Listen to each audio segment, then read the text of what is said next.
Yo, where my weebs at? Get your Crunchyroll queues right now and put this guy at the top of the list because Paladins has entered a whole new phase of champion. They've gone anime and it's so good. Welcome to the overview for Zhin, the brand new champion to enter the realm in Paladins. You guys are going to be excited to see what this flanker has to do, and if you aren't already excited by his visual appearance, I don't know what to tell you. Despite this guy being super dope, super edgy, super anime, I really feel that these characters keep getting better and better in terms of their models, their visual effects, their theming, so shout outs to the art team and everybody involved in creating Zhin. He's going to bring a lot to the realm. But this video just isn't about style. It's talking about Zhin, how he's going to contribute to Paladins as far as gameplay, going through what his abilities are, how they shake up against other players, or other champions, excuse me, in his class, and taking a look at what the future will hold for this brand new flanker. If you're a part of the notification squad, if you're excited about Zhin, go ahead and like the video, leave a comment down below, and let me know what you think about this new design. Like I mentioned, Zhin is a flanker, and he's a relatively mid-ranged flanker at that. He excels at space that is controlled in tight corridors where he can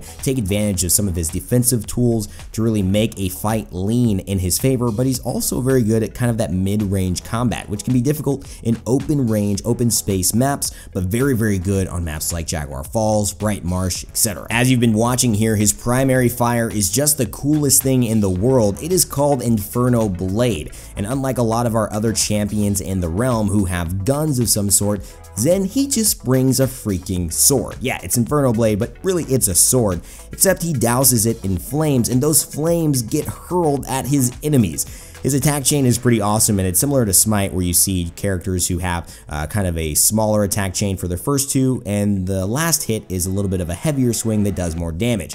He should hit for around 450 for the first two attacks, and then 700 for the last one, totaling a decent chunk onto an opponent if you catch them off guard. Now, some flankers have very fast projectiles and a lot of fall off, such as Androxus. He shoots pretty quickly, but if you're far away, he's going to shoot for about 100 to 200 damage. Zhin, he doesn't have fall off on his weapon, so no matter how far you are standing away from your opponent, they will hit for 450, and then about 700. These projectiles are kind of big, and so he excels at those maps that force those tight fights, those corridor fights like Jaguar Falls mentioned earlier, that allow him to just kind of easily secure a kill onto someone who can't really dodge here or there or use a lot of the open space or 3D mobility to get away. The other part is that they just look freaking awesome. I think this is one of the best visual treatments in Paladins to date. They keep getting better, like I said, but this one is just so good. The dude is shooting flames from a sword. I don't know how that works, but it works. His right click is called counter. Now what happens is that when Zhin activates this right click, he goes into a countering state. Without his legendary, he will negate any single attack in front of him and counter that attack with a melee strike. This strike will deal damage of about 700 to the enemy who hit you and allows him in duels to get the better edge by predicting when his opponents are going to shoot at him and reflecting that damage back, also negating the damage that would have hit him. Unlike Andro's reversal, it does a set amount of damage when it does strike. All you're doing with your weapon shot is triggering the counter. So it's not going to hit for 1,000 or 2,000 depending on if you're, an Androxus shooting him with one bullet or a Drogo's hitting a huge damaging rocket. This allows for predictability when playing against Zhin, but also allows Zhin to know how much damage he can expect from this counter. So it works both ways in giving the player and the player he's playing against more predictability in the outcome of the duel. Now, from my understanding, the most exciting part about this is it can counter anything, meaning a Drogo's Dragon Punch, a Pip, Evil Mojo. Those things will get countered and returned back as 700 damage onto the enemies if they hit him, meaning a great Zhin can anticipate an Evil Mojo, jump in front of it, and not only will Pip's ultimate not go off, he'll do 700 damage back onto that Pip. Now this is pretty dang awesome and has a lot of incredible implications for esports, high-level play, and even casual play in general, making a little bit more of the uncounterable characters a little bit more counterable, which is maybe a really cool aspect of what Zhin's going to bring into the realm. The other aspect I like about this counter is it gives players the ability to have a higher skill cap approach to playing him, meaning the best players being able to use this counter in the perfect scenarios positioned well enough to really change the game by negating a Dragon Punch, an Evil Mojo. The big time ultimates are going to be that much more impactful to your team versus the Zhins who use a counter just to, negate an Androxus bullet from far away. Now before you get too upset and scream OP in the comments section, remember that this is only frontal facing damage. So if a Drogo's hits him from behind, Evil Mojo splashes to the side, it's still going to affect Zhin. It's got to be stuff that's coming at him from the front, and so that will allow for a lot more wiggle room room for some of those abilities to work out in the enemy's favor and really make sure the Zhin is absolutely perfectly positioned to take advantage of it. If you don't take the legendary, Zhin will return to his normal stance after countering one piece of damage. And also, if you don't shoot Zhin during that time, he has to remain in his counter state, leaving him relatively vulnerable afterwards because it's a predictable amount of time when you're going to be available to shoot him again. So when you see him do that sword thing, just don't shoot. Zhin's first ability is called Whirl, and Zhin will actually lunge forward, swinging his blade in a deadly arc, striking nearby enemies. This is an AoE, it will hit multiple people, so if you hit all 5 members of the team, you're going to maximize that damage. It's also a great little finisher move, and it can just be a movement skill as well to get you out of the fight, help you to catch up to somebody who you're pursuing, who's maybe just a little far out of your basic attack range, etc., etc. It is not multi-directional, meaning it's not like Cassie's dash. The direction you are facing is the direction that you will be dashing, but your camera is not locked while you dash, meaning if you dash forward really quickly and very quickly, say you have high sensitivity or something, turn to the left to prepare your next auto attack, you will be able to turn while you're dashing. There are cards he has to increase the distance of the dash, I believe reduce the cooldown if you hit certain people. There's some cool synergy that Zhin has with his loadout cards and this ability, so make sure to check those out when you're building your decks. Now, Zhin's second ability is called Billow. When activated, Zhin will disperse into a billow of smoke, gaining movement speed for a duration. Oh, and he can't be hurt either. Might want to mention that part, Raynday. Okay, so he's invulnerable and he can move. It's a moving invulnerability. I mean, what do you want me to say? It's really good, but it also is less good than you might think. Yes, Eevee, she has that ice block and invulnerability. She can full heal if she takes the reprieve legendary. Zhin, with this, can have some cards that allow him to heal during it. There's a legendary that allows him to get his life back as well, and you can increase the movement speed of Billow. Overall, there's a lot of ways to customize it, but what I found is when building decks, you kind of have to choose one or the other. You can't really have your cake and eat it too, which is a great aspect of his design. He also isn't like Ceres. He's completely visible while doing this, and he doesn't move that much faster or cover that much ground even with cards to where he really gets out of dodge.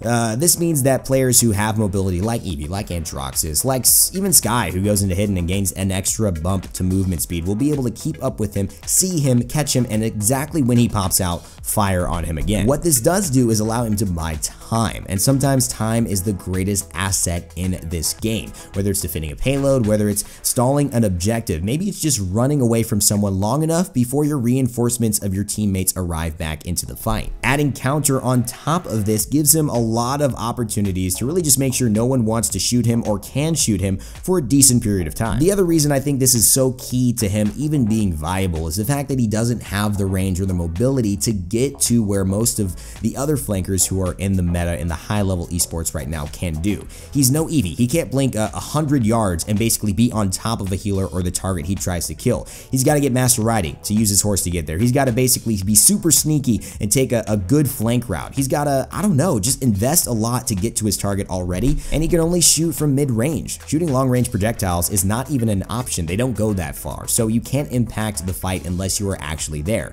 And because you're in the thick of things, because you're in the middle of the brawl, you're a melee-style champion, he needs these tools to be able to be successful in melee. Zhins will be extremely good if you let them get into the spots they want, but if you see them coming, if you ward them off, if you're aware of him, and you try to poke him out from distance before he gets into the back line, you're going to have a lot of success against this champion. Last but not least, it's the ultimate. This one is a gnome shaker. Is that a thing? A gnome shaker? I'm just shaking a lot of gnomes, like lawn gnomes? This is how my mind works, guys. This is, I can't make this up. It's too real. Like I said, the big gnome shaker, his ultimate Spite. Zhin launches forward and incapacitates an enemy, unleashing a series of vicious melee strikes before jumping back into the fray.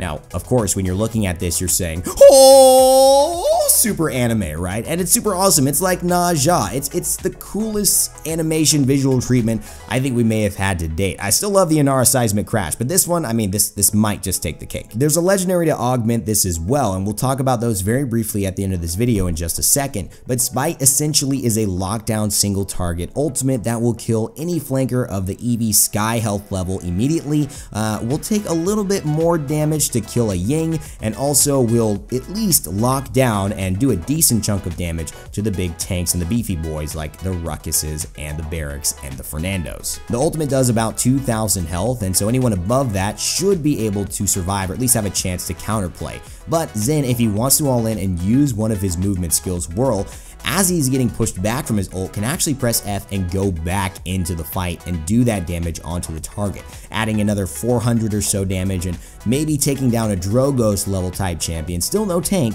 with that full combo. Now in some games we see characters relying on their ultimates to sway fights, and I don't think Zhin or many Paladins champions fall into that atmosphere. Zhin again brings a great ultimate that's very good at isolating targets, very good at winning 1v1 duels against people who probably be 1v1 dueling, such as flankers or lower health damage dealers, and possibly just creating a little bit more space if things get that bad and he needs to use it as a third dash. But sometimes how a character does something is more important than what they do. When you're playing Zhin and you're feeling like you are doing well, when you get this ultimate onto somebody, it just feels so satisfying to see them connect and being at the whim of your sword's fury. I think a lot of people are going to relate to this and feel very vindicated when this ultimate hits, and just that great feeling of landing a very powerful looking and sounding and experience of an ability. Moving on to Zhin's legendaries to round out the video, he has a very similar treatment as a lot of champions and paladins. One for his ultimate, two for other kind of aspects of how you might play him. His ultimate legendary allows him to actually do a higher percentage damage onto targets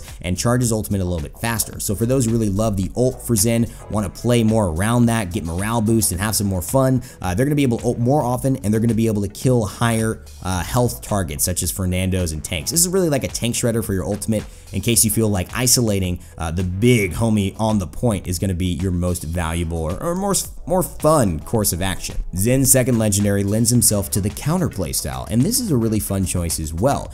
Often in Jaguar Falls or Bright Marsh, where there's a lot of fighting in close corridors, this may be the most valuable one because it allows him to counter attacks as he has his counter state up, meaning you can counter multiple things. So if enemies keep shooting you, you can keep countering back at them and even full 100-0 them if they shoot you enough. Imagine Androx's reversal just kept immediately shooting out the damage that you did to it and didn't stop until you stopped shooting it or the reversal ended. This can also be called the bad teammate legendary, because if a Ruckus keeps shooting at a Zhin in his counter state, he's just going to keep hitting you for 700, 700, 700, 700, and eventually you will die. Zhin's final legendary allows him to recover health during Billow. So as he's escaping, he's regaining health and able to go back into the fight or maybe just survive as he continues to run away. It's a pretty defensive choice, but gives him more uptime and allows him to withstand some of the more challenging matches. If you feel like you're going to get countered or some matchups that don't work well for you, this could be a good choice. I know this has been a long one, but I wanted to give you all some good information on Zhin, get you prepared and talking about the new champion. If you want to get your hands on Zhin right away, download the PTS, the public test server, from forums.paladins.com, and you can get your hands on this Dark Lord champion. And if you want to stay tuned for more Raynday, guys, please leave a like, share, subscribe to the channel, and I'll see you all at the next video. Let me know what your thoughts are in the comment section below of Zhin. Do you think he's going to contribute to the meta? Do you like his style? Do you not care for it so much? What are your thoughts? I just want to hear your honest opinions, and let's have a good discussion about what we all think Zhin will bring as he enters the realm. Can't wait to show you some Zhin gameplay, so stay tuned for that on the channel, and as always, remember to never give up, never stop gaming, and I'll see you all next time.